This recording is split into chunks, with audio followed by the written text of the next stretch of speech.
Si este relato tiene que ser una especie de libro de hechos, debemos empezar por el principio, aclarando quién soy en realidad. Para eso, debes recordar que, antes de nada, fui miembro del Edena Ru. Contrariamente a la creencia popular, no todos los artistas itinerantes son del Ru. Mi troupe no era un lamentable grupo de actorzuelos folclóricos de esos que cuentan chistes en las encrucijadas por unos peniques o que cantan para ganarse la cena. Nosotros éramos artistas de la corte, vasallos de Lord Greyfallow. Nuestra llegada a los pueblos era un acontecimiento mayor que las fiestas del solsticio de invierno y los juegos de solsticio de verano juntos. Nuestra caravana solía componerse de al menos 8 carromatos y de más de 2 docenas de artistas, actores y acróbatas, músicos y prestidigitadores, juglares y bufones. Ellos eran mi familia. Mi padre era mejor actor y mejor músico que cualquiera a quien hayas visto jamás. Mi madre tenía un don natural para las palabras. Eran ambos atractivos. Tenían el cabello castaño oscuro y la risa fácil. Eran Ru hasta la médula. Y en realidad, eso es lo único que hace falta decir. Salvo quizá que mi madre fue noble antes de ser artista. Me contó que mi padre la engatusó con dulce música y dulces palabras para que abandonara un terrible y deprimente infierno.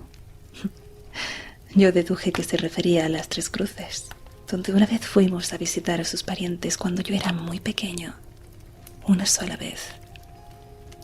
Mis padres nunca se casaron. Con eso quiero decir que nunca se molestaron en hacer oficial su relación ante ninguna iglesia. Eso no me produce ningún tipo de bochorno. Ellos consideraban que estaban casados y que no había ninguna necesidad de anunciárselo a ningún gobierno ni a Dios. Yo lo respeto. La verdad es que parecían más satisfechos y fieles que muchas parejas oficialmente casadas que he conocido desde entonces. Nuestro mecenas era el barón Greyfallow.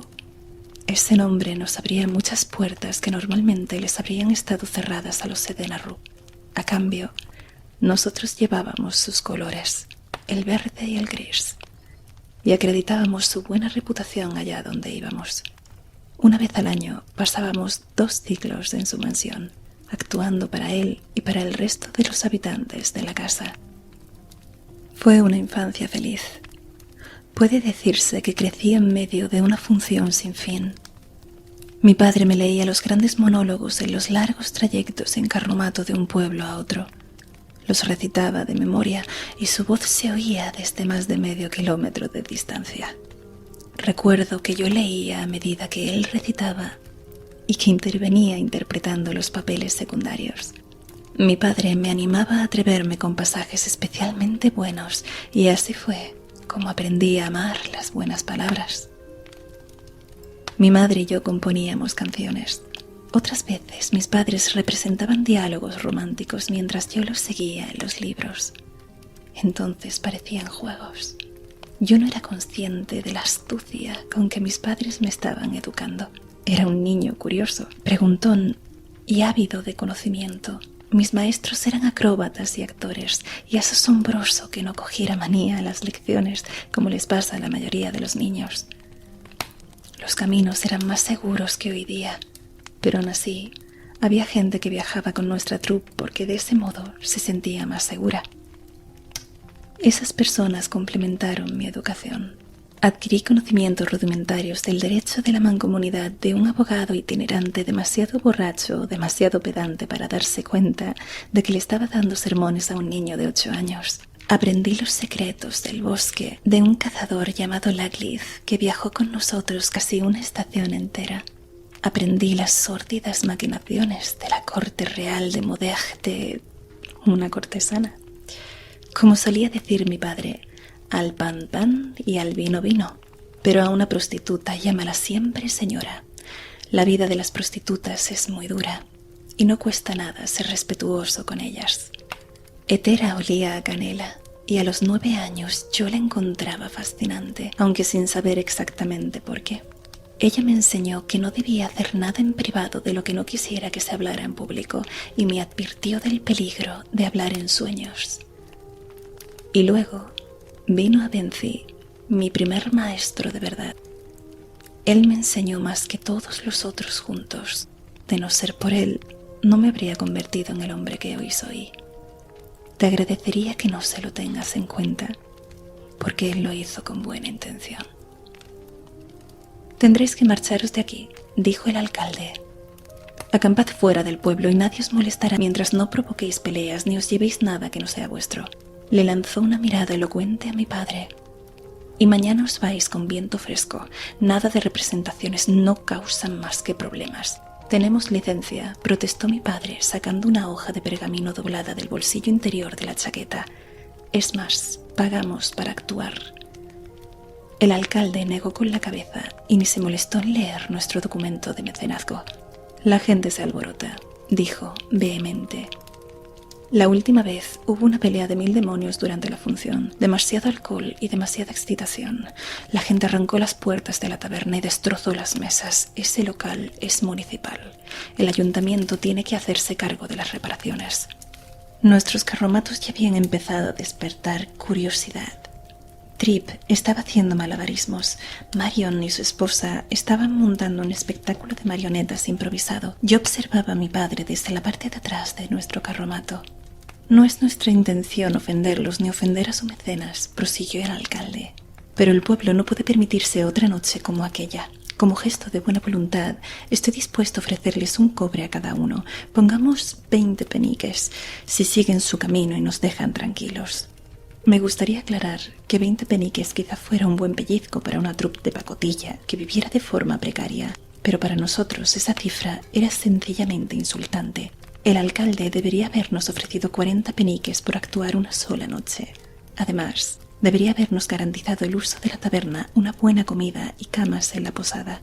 Las camas las habríamos rechazado educadamente, pues seguro que estaban llenas de piojos y las de nuestros carromatos no.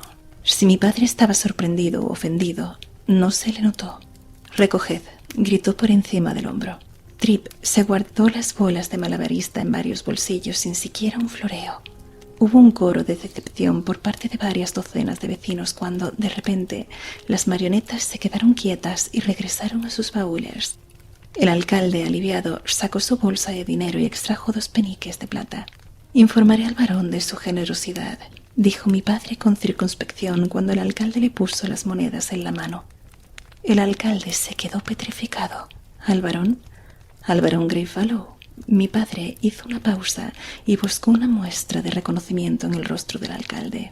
El señor de las marismas orientales, de Hudumbrand junto al Ciren y de los montes Waideconte. Mi padre miró de un extremo al otro del horizonte, porque todavía estamos en los montes Waideconte, ¿verdad?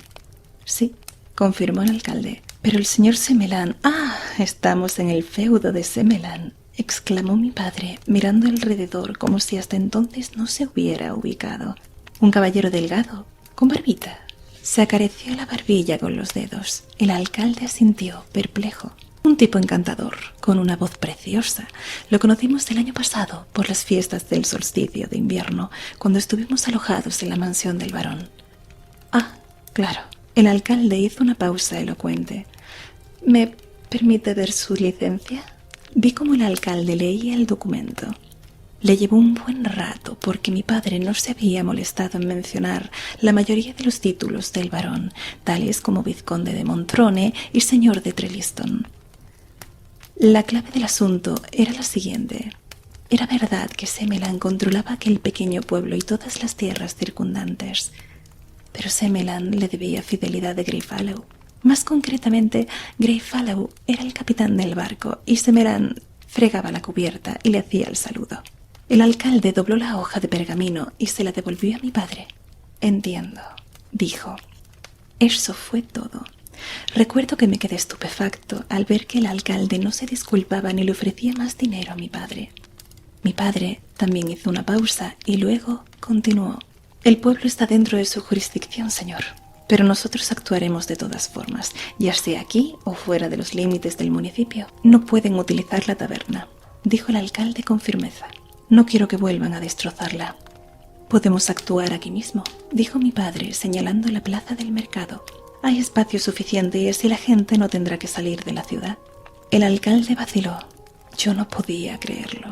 A veces, cuando el local público de un pueblo era demasiado pequeño, actuábamos en la plaza. 2 de nuestros carromatos podían convertirse en escenario en caso de necesidad, pero podía contar con los dedos de las manos las veces que en mis 11 años de vida nos habían obligado a actuar en la plaza, y nunca habíamos actuado fuera de los límites de un pueblo. Pero al final, el alcalde cedió, asintió y le hizo señas a mi padre para que se le acercara más. Salí con sigilo de la parte de atrás del carromato y me acerqué lo suficiente para oír el final de su conversación. Gente temerosa de Dios por estos lares, nada vulgar ni herético. Con la última troupe que pasó por aquí tuvimos graves problemas. Hubo 2 peleas, gente que perdió su colada y una de las hijas de los Branston se quedó en estado. Me sentí ultrajado. Esperé a que mi padre le mostrara al alcalde su dominio de la ironía y que le explicara la diferencia entre los artistillos itinerantes y los Edena Rue. Nosotros no robábamos. No dejábamos que las cosas se descontrolaran tanto como para que una pandilla de borrachos destrozaran el local donde actuábamos. Sin embargo, mi padre se limitó a sentir y volver hacia nuestro carromato. Le hizo señas a Trip para que siguiera haciendo malabarismos. Volvieron a sacar las marionetas de los baúles. Mi padre rodeó el carromato y me vio de pie, medio escondido junto a los caballos.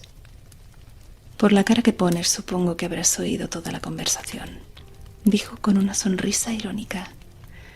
No se lo tengas en cuenta, hijo mío. No destaca por su elegancia, pero sí por su sinceridad. Solo ha dicho en voz alta lo que otros piensan y callan. ¿Por qué crees que os hago ir a todos por parejas cuando actuamos en ciudades más grandes? Yo sabía que mi padre tenía razón. Sin embargo, era un trago amargo para un niño de mi edad. 20 peniques, dije en tono mordaz. Es como si nos ofreciera limosna. Eso era lo más difícil de crecer en el Edena Rue. Somos extraños en todas partes. Mucha gente nos ve como vagabundos y mendigos, mientras que otros nos comparan con ladrones, herejes y prostitutas. Es duro que te acusen injustamente, pero aún es peor cuando los que te miran con desprecio son unos zoquetes que jamás han leído un libro ni han ido a ningún sitio que esté a más de 30 kilómetros de su pueblo natal. Mi padre rió y me alborotó el cabello. Deberías sentir lástima por él, hijo. Mañana nos iremos, pero él tendrá que convivir consigo mismo hasta el día de su muerte. Es un ignorante y un cretino, dije con amargura. Mi padre me puso una mano firme en el hombro para darme a entender que ya había hablado suficiente.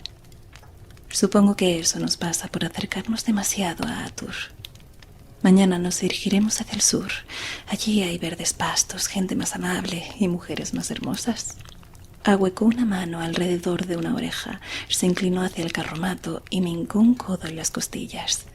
Lo estoy oyendo todo, dijo mi madre con voz dulce desde el interior. Mi padre sonrió y me guiñó un ojo. Bueno, ¿qué obra vamos a representar? Pregunté a mi padre. Nada vulgar, por supuesto. La gente de por aquí es muy temerosa de Dios. Me miró. ¿Qué te gustaría? Lo pensé largo rato. Yo representaría algo del ciclo campo luminoso, la forja del camino o algo por el estilo. Mi padre hizo una mueca. No es una obra muy buena. Me encogí de hombros. No lo van a notar. Además, habla todo el rato de Telu, así que nadie podrá quejarse de que sea vulgar. Miré al cielo. Solo espero que no se ponga a llover en medio de la función. Mi padre también miró las nubes. Lloverá. Pero hay cosas peores que actuar bajo la lluvia. ¿Cómo actuar bajo la lluvia y que te timen? Pregunté. El alcalde vino hacia nosotros. Caminaba tan aprisa como se lo permitían las piernas. Tenía la frente perlada de sudor y resoplaba un poco, como si hubiera recorrido una larga distancia. He estado hablando con unos miembros del ayuntamiento y hemos decidido que, si lo preferís, podéis usar la taberna. Empleando con maestría el lenguaje no verbal, mi padre dejó clarísimo que estaba ofendido, pero que era demasiado educado para manifestarlo. De verdad que no quisiera causarle... No es ninguna molestia. Es más, insisto, Muy bien, si insiste usted. El alcalde sonrió y se marchó apresuradamente. Bueno, eso está un poco mejor, dijo mi padre dando un suspiro. De momento no tendremos que apretarnos el cinturón. Medio penique por cabeza. Eso es, los que no tengan cabeza entran gratis. Gracias, señor. Tripp se ocupaba de la entrada y se aseguraba de que todo el mundo pagara para ver la obra. Medio penique por cabeza. Aunque a juzgar por el rosado brillo de sus mejillas, señora debería cobrarle por una cabeza y media. Pero eso no es asunto mío. Tripp era el miembro de la troupe con más labia y eso lo convertía en el candidato idóneo para la tarea de asegurarse de que nadie entrara sin pagar. Era imposible engatusarlo o acobardarlo. Con su variopinto traje de bufón verde y gris, Tripp podía decir casi lo que quisiera y salir airoso. Hola, mami. El pequeño no paga, pero si se pone a llorar, será mejor que le des el pecho y te lo lleves afuera.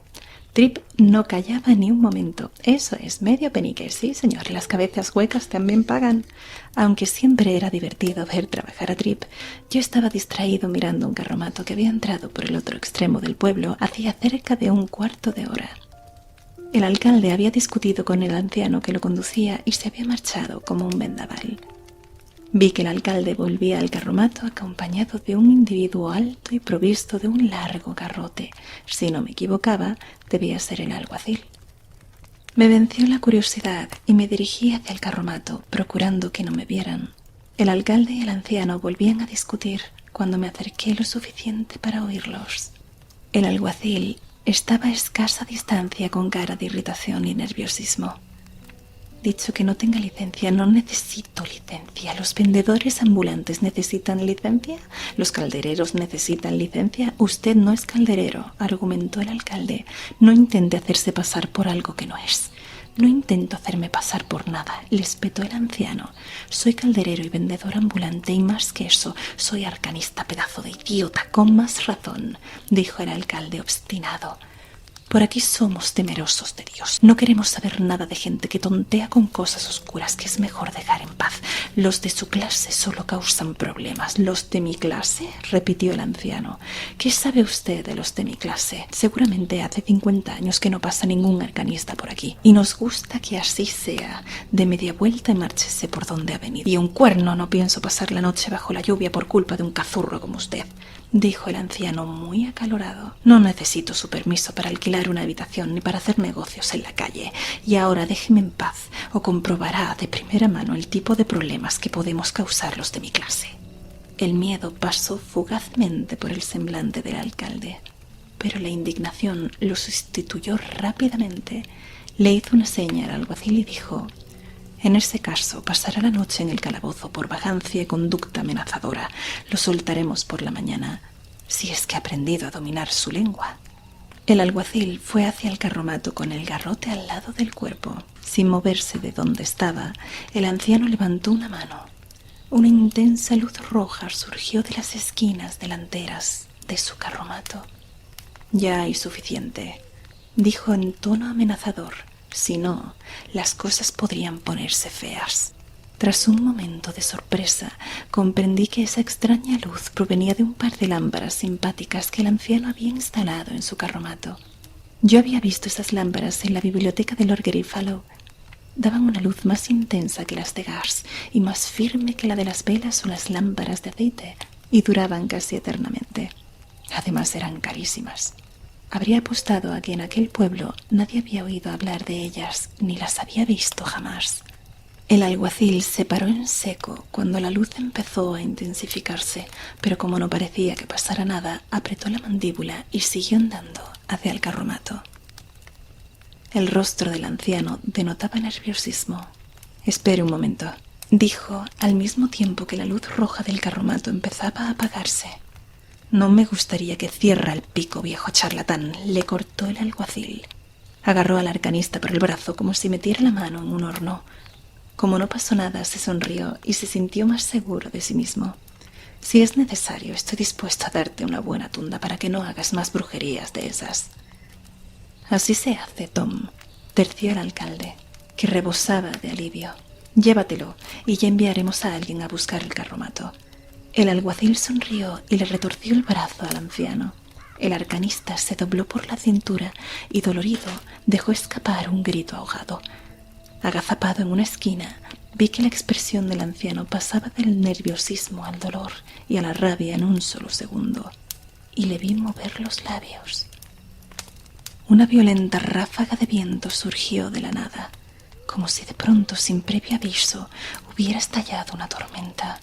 El viento sacudió el carromato del anciano, que se levantó sobre 2 ruedas para luego caer de golpe sobre las 4.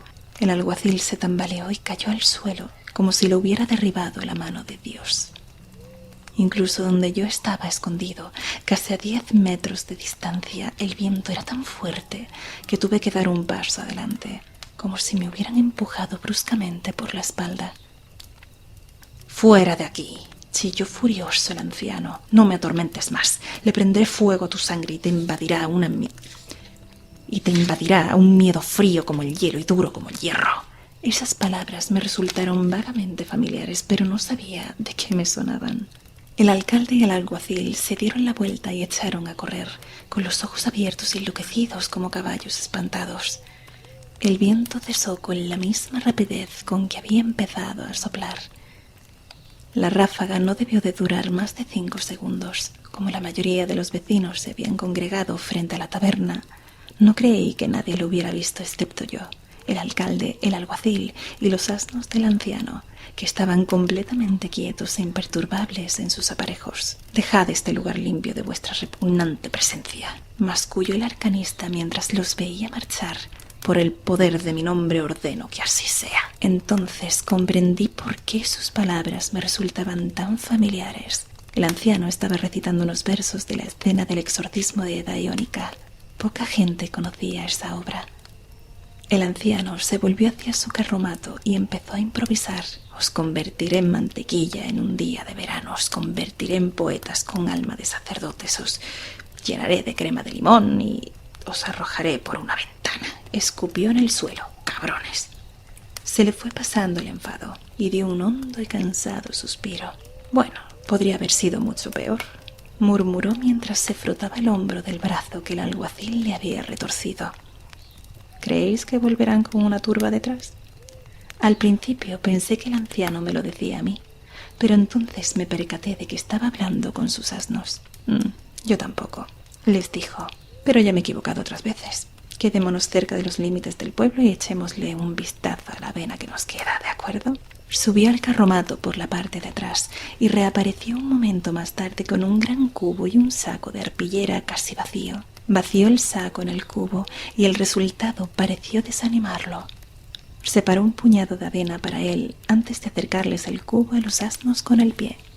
«No me miréis así», les dijo. «Las raciones son escasas para todos. Además, vosotros podéis bastar».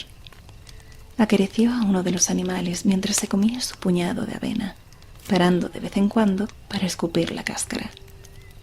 Ver a aquel anciano tan solo en el camino, sin nadie con quien hablar sino sus asnos, me produjo una honda tristeza. La vida también era dura para los Edenarru, pero al menos nosotros siempre teníamos compañía. Aquel hombre, en cambio, no tenía a nadie.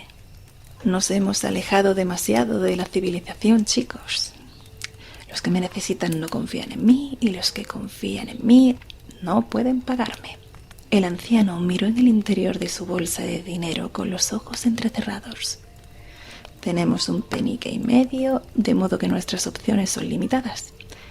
¿Qué queremos? ¿Mojarnos esta noche o pasar hambre mañana? ¿Qué queremos? No vamos a trabajar, así que seguramente será o una cosa o la otra». Asomé la cabeza hasta alcanzar a ver lo que estaba escrito en el costado del carromato del anciano. «Abenzi, arcanista sublime, escribano, zahorí, boticario, dentista, artículos insólitos, curo todo tipo de dolencias, encuentro objetos perdidos, reparo de todo. Horóscopos no, filtros de amor no, felonías no». Abenzi me vio en cuanto asomé la cabeza desde mi escondite. «Hola, ¿puedo ayudarte en algo? ¿Puedo comprarle algo con un penique?». El anciano parecía debatirse entre la curiosidad y el regocijo. «¿Qué necesitas?». «Un poco de lacilium». Habíamos representado Farien el Rubio una docena de veces el último mes, y mi joven imaginación se había llenado de intrigas y asesinatos. ¿Temes que te envenenen?, inquirió él con cierto asombro. No, no es eso. Pero me parece que si esperas hasta el momento en que sabes que necesitas un antídoto, seguramente ya es demasiado tarde para buscarlo. Creo que puedo venderte un penique de Lacilium, dijo. Equivaldrá a una dosis para una persona de tu tamaño. Pero es un producto peligroso. Solo cura ciertos venenos. Si lo tomas equivocadamente, puede hacerte daño. Ahí va, dije. Eso no lo sabía. En la obra lo ofrecían como panacea infalible. Abenzi se dio unos toquecitos en los labios con un dedo, pensativo. Mientras tanto, ¿puedes contestarme una pregunta? Asentí. ¿De quién es esa troupe? Mía, en cierto modo, respondí. Pero por otra parte es de mi padre, porque él dirige el espectáculo y señala el camino por donde tienen que ir los carromatos. Pero también es del barón Greyfallow, porque él es nuestro mecenas. Somos vasallos de Lord Greyfallow. El anciano me miró risueño. He oído hablar de vosotros. ¿Sois una buena troupe? ¿Con muy buena reputación? Asentí, pues me pareció absurdo aparentar modestia. ¿Crees que a tu padre podría interesarle un poco de ayuda?, me preguntó. No soy un gran actor, pero podría serle útil. Podría prepararos maquillaje y carmín sin plomo, mercurio ni arsénico. También sé hacer luces, rápidas, limpias y brillantes, de diferentes colores, si queréis. No tuve que pensármelo mucho. Las velas eran caras y vulnerables a las corrientes de aire, y las antorchas eran sucias y peligrosas. Y todos los miembros de la troupe aprendían los peligros de los cosméticos a edad muy temprana. Resultaba difícil convertirse en un artista anciano y experimentado si cada 3 días te pintabas con veneno y acababas loco de atar antes de haber cumplido 25 años. Quizá me esté precipitando, dije tendiéndole una mano para que me la estrechara, pero permítame ser el primero en darle la bienvenida a la troupe.